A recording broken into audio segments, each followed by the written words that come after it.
Hello class, welcome to this lesson on 4-2 where we're going to be talking about the basic probability rules. Alright, so the essential question for today is how can we use probability models and the addition rule for mutually exclusive events to find probabilities? So the learning goals are to be able to give a probability model for a chance process with equally likely outcomes and use this to find the probability of an event. We want to be able to use the complement rule to find probabilities and the addition rule for mutually exclusive events to find probabilities. All right, so in order to understand this, we need to know what a probability model is, the idea of a sample space, events, complement, the complement rule, mutually exclusive events, and the addition rule for mutually exclusive events. All right, so in the previous lesson, we used simulation to actually imitate chance behavior, chance processes, like for example, rolling a dice, or or um, anything that we want to find the probability of. Like for example, the idea that we can, use RNG or any other process similar to that in order to imitate probability processes. So the good thing is that we don't always have to repeat a chance process, such as rolling dice, flipping cards, etc., in order to determine the probability of an outcome or use RNG. We can actually do this theoretically and just using the knowledge about basic probability rules. So in order to do this, we want to construct what we call a sample space in order to make our probability model. So let's look at an example. So suppose we roll two fair six-sided dice. If we roll two dice, then that has six sides, well, we can list possible outcomes for this process. And this is called the sample space. So the sample space is the set of all possibilities, the set of all possible outcomes for a chance process. So you can roll a 1 and then a 1 and then a 2, a 1 then a 3, a 1 and a 4, and so on. You can roll a 2 and a 1, two snake eyes, which snake eyes meaning, you have the same number, and so on, right? So in this case, we have die 1, where you can get 1, 2, 3, 4, 5, 6, or, you have die 2, which is, 1, 2, 3, 4, 5, 6, and you put them together, and we get this sample space, which are all our possibilities. So the probability model is basically a description of this chance process that consists of two parts. We have the list of all possible outcomes, which is known as the sample space. Okay, so the list of all possible outcomes is a sample space, and we have a description of the probability of each outcome. So in this case, with this sample space that we've illustrated here with the two dice, the probability of each outcome is 1 out of 36, and so a total of 36 outcomes. So in this case, you can think of each of these having a probability of 1 out of 36, and so on.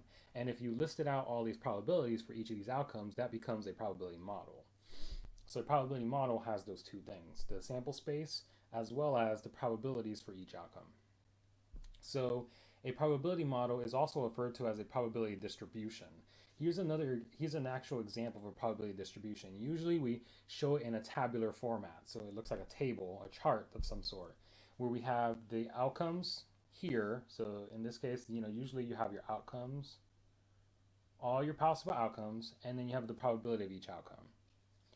So notice that the probabilities here always have to add up to 1. So the sum of these probabilities is always equal to 1. We'll actually refer back to this in a little bit as well. But in order for this to be called a probability distribution, the probabilities have to add up to 1, and the probabilities have to be between 0 and 1. We'll mention that in the next slide. So a probability model helps us to find the probability of events or of an event. So an event is a collection of outcomes from some chance process. Usually we use capital letters for events. So for example, if you're rolling two dice and you want to say that event A is getting a sum of 5. In that case, we defined our event and we call it capital A. So in this case, what happens if we want a sum of 5? That means we got to add the two numbers together to get 5. Well, if you look back at our sample space, the only way to get a sum of 5 is if you had 4 and 1 you had 3 and 2, 2 and 3, and 1 and 4, right? So there's four possible, outcomes in this event, right? So in this case, there are four outcomes in event A, and we listed them here. The probability to find the probability of an event, all you have to do is take the number of outcomes in the event that you're interested in, right? The number of outcomes in that event over the total number of outcomes in the sample space. So in this case, to get the probability of A, which is the probability of that the sum is 5, all we have to do is, well, we have four outcomes in event A, so we have four outcomes for the sum being 5 out of a total of 36 outcomes. In that case, that's just 1 out of 9, or 0.11, going forever, okay? So that's how we find the probability of an event for equally likely outcomes. So we list the sample space, and then we count the number of outcomes in that event divided by the total number of outcomes in the sample space. Sometimes this is easier said than done. So now let's go back to what we mentioned about the probability model. A probability model, otherwise known as a probability distribution, is only valid if these two things occur, right? So it's only valid if, one, the probability of an event is a number between 0 and 1, and the way we illustrate this is, okay, well, the probability of an event, we'll just say x is between 1 and 0. So that's our first condition. And our second condition is that the possible outcomes together must have probabilities that add up to 1. So all the probabilities have to add up to 1. So this means that the sum of the probabilities has to equal 1. And this is always the case. If this is not true, then it's no longer called a probability model. It's not a probability distribution. So if we put these two rules together, well, this logically leads to one more rule. So another rule is that the probability that event does not occur is 1 minus the probability that the event does occur. So to kind of illustrate this, look at the following example. So if the probability that it rains is 20%, then the probability that it does not rain must be 80%, right? So if 20% chance of rain, then there's an 80% chance that it does not rain. So the probabilities add up to 100%, or 1. So if you know the probability of one, you know the probability of the other. In order to do that, you just subtract the number from 100% or subtract the decimal from 1. So there are only, and this is only the case because there's only two possibilities, and the probabilities add up to 1, right? So let's look at another example. So earlier we said that the probability that the sum is 5 is actually, we said 1 out of 6 here, but this is not true.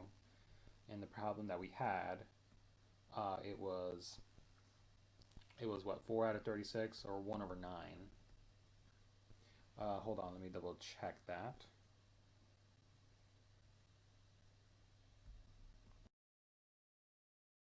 Okay, yeah, so it's 1 out of 9. So this is 1 out of 9. So this means that the probability that the sum is not 5, it's going to be 1 minus that, because there's only two possibilities, and the possibilities have to add up to 100%, right? So in order to find the probability that the sum is not 5, you're going to do 1 minus the probability that the sum is 5. So it's 1 minus 1 over 9, which is 8 out of 9. So if there's a 1 in 9 chance that the sum is 5, then that means there's an 8 in 9 chance that it's not 5. And this is kind of logical and kind of makes sense, right? If you kind of think about it. Like if you had 40% chance of or 50% chance of tails, well, that just means you have 50% chance of heads, because 50% plus 50% is 100%. So they all have to add to 100%. All right, so the event that is the so-called opposite, or not A, is called the complement of A. So basically the event where it's not equal to or not something is called the complement. The symbol for this is AC, standing for A complement, or A prime. So this is called the complement rule, the rule that we just specified earlier. The complement rule states that the probability of the complement of A is 1 minus the probability of A. So basically the probability that A does not happen is 1 minus the probability that A does happen. All right, so suppose you want to find the probability of getting a 1 from a die roll or a 2. Let rolling a 1 be called event A and rolling a 2 be event B. How do we find the probability of getting a 1 from a die or a 2? How do we do that? Well, in that case, we add the probabilities together.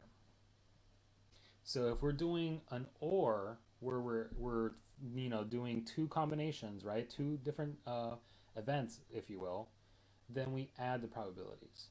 Okay, so in order to do the probability of 1 or a 2, which is the same thing as probability of A or B, we add up the probabilities of A or B separately. So the probability of getting a 1 from a die is 1 out of 6, and then the probability of getting a 2 on a die is also 1 out of 6, which in this case is 2 out of 6, which is 1 out of 3. So we can do this because the events are what we call mutually exclusive. Mutually exclusive means there's no way to get both outcomes at the same time. So there's no way to get a 1 and a 2 at the same time. Okay, it's just not possible. You can't get a 1 and a 2 at the same time from one die. So therefore, if that's the case, you can add up the probabilities separately. This is called the addition rule for mutually exclusive events. So if two events are mutually exclusive, which means they have no outcomes in common, they cannot happen at the same time, then the probability of either or is going to be the sum of their probabilities.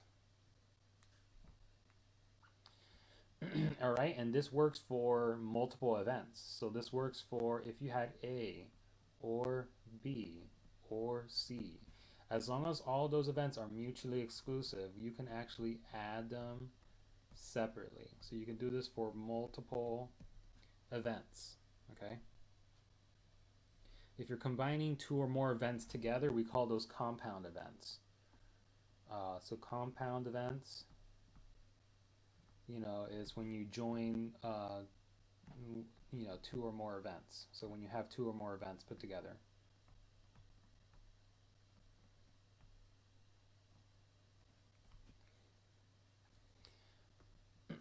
All right. So let's look at an example or a couple examples. Suppose you tear open the corner of a bag of M&M's milk chocolate candies. You pour one candy into your hand and you observe the color.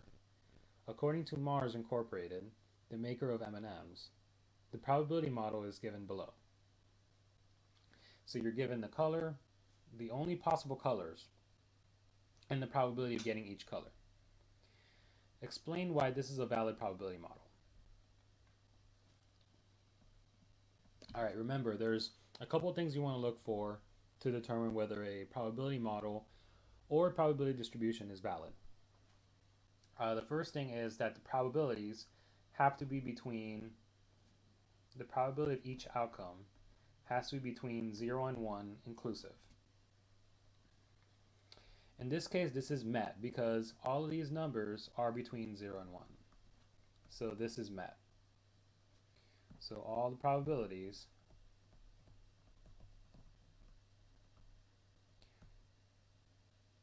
are between 0 and 1. First requirement met. Next requirement that you want to meet is that the sum of the probabilities is equal to 1. So if we add up the probabilities, right, we have 0.24 plus 0.20 all the way to 0.13. In this case, they're going to equal 1. So this works. So the sum of the probabilities, or the sum of the probabilities of all possible outcomes is 1.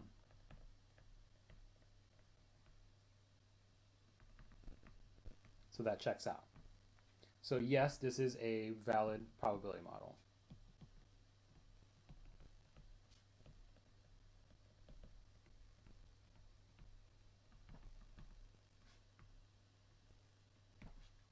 All right, so now let's look at part B.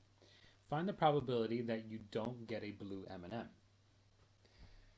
So in this case, the probability of getting a blue M&M. So let's say B is getting a blue M&M.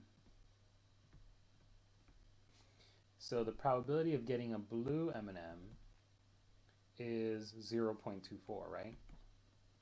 So the probability of not getting a blue M&M, well, that has to be 76%, because if there's a 24% chance that you will get a blue M&M, well, that means 76% chance of not getting one, right?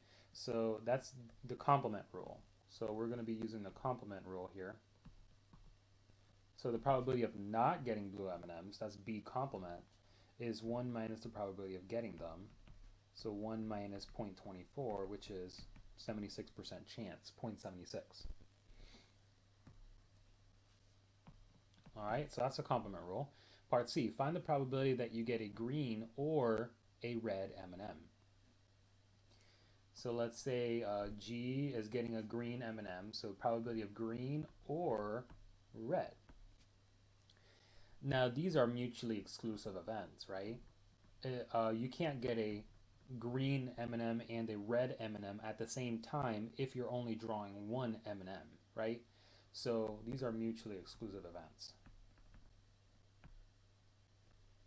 So in order to do this, you can use the addition rule. So probability of G plus the probability of R. So you simply add the probabilities. So you have 0.16 plus 0.13, which is 0.29, and that's my probability. So I have a 29% chance of getting either or if I were to only draw one. All right, so let's look at another example. Randomly select a student who took the 2015 AP Statistics exam and record the student's score. Here's the probability model according to the College Board. So you got the probability of a student getting a score of 1 is 0.236, 2, 3, 4, and a 5. Lowest score being a 1, highest score being a 5 in this case.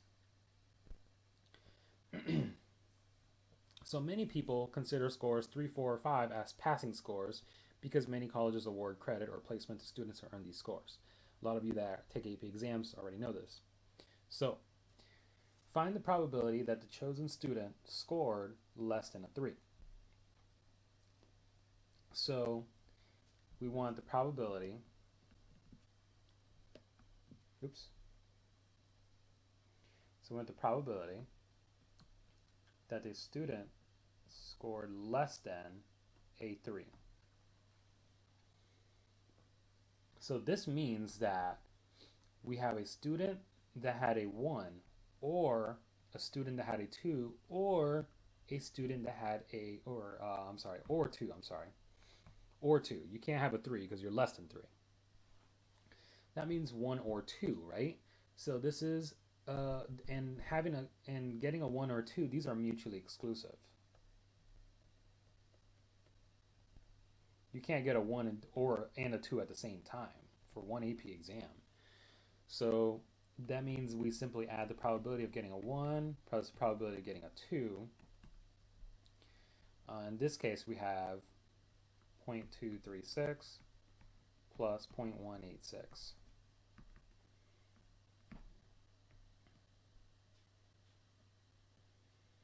In this case, you're going to get a 0.422. So it's a 42.2% chance of randomly selecting one student with a score of less than a 3. All right, find the probability that the chosen student earned a passing score. So this means that the student have had to earn a score of 3 or higher, right? So greater than or equal to 3. Well, having a score that is greater than or equal to 3 is really the opposite of getting a score of, it's really the opposite of what we just did. So getting a score less than 3 is the complement of getting a score greater than or equal to 3. So these are complements of each other. They're opposites, right? They're complements. So if I were to find this, all I got to do is do 1 minus the complement, which is getting less than 3, which we already did. So all we got to do is 1 minus 0.422, which is 5, 7, 8. Because they're complete opposites. Another way of doing this is just doing it normally, right? You can add the probability of 3 plus the probability of 4 plus the probability of 5, and you get the same thing too.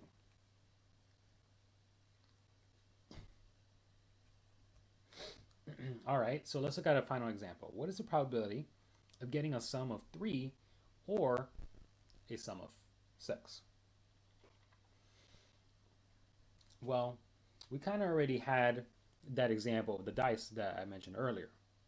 But we're going to actually draw the table because I want you to get accustomed to actually making the sample space. So let's go ahead and do the sample space here and go through this entire process.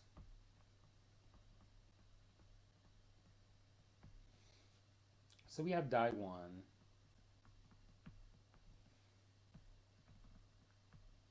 We have die 2.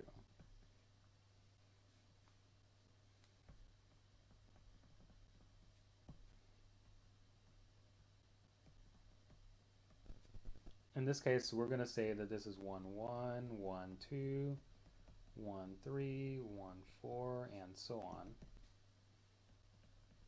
This is going to be 2, 1, 3, 1, and so on.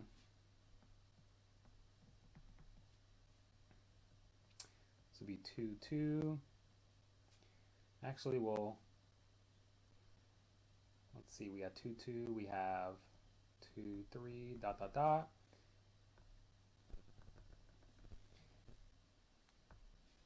And the ones here are what we call snake eyes, right? When we have all of them being the same, like 4, 4, and 6, 6, all of them being the same.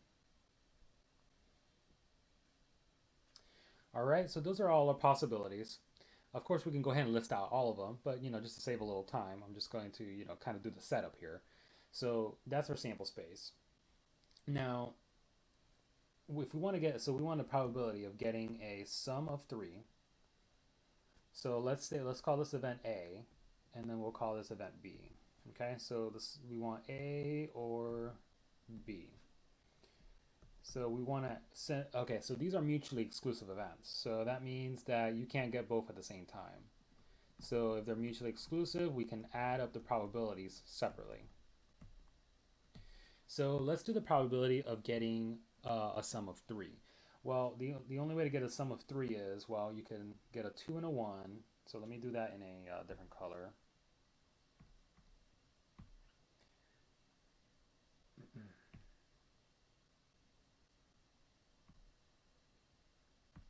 So you can get a 2 and a 1 or a 1 and a 2. There's only 2 possibilities there. So in this case, this is a 2 out of 36 chance in getting a sum of 3. Only 2 ways to get it. Now for a sum of 6, right, you can get a 5 and a 1, right? So let me write that out. You can get a 5 and a 1. You can get a 4 and a 2, right? You can get a 3 and a 3. You can get a 2 and a 4. You can get 1 and a 5.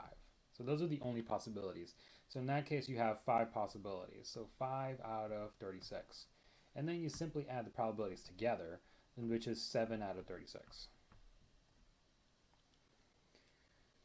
All right, and that's all there is to it. So in the next lesson, we're going to be extending this into other addition rules, another addition rule, and we're going to be doing Venn diagrams.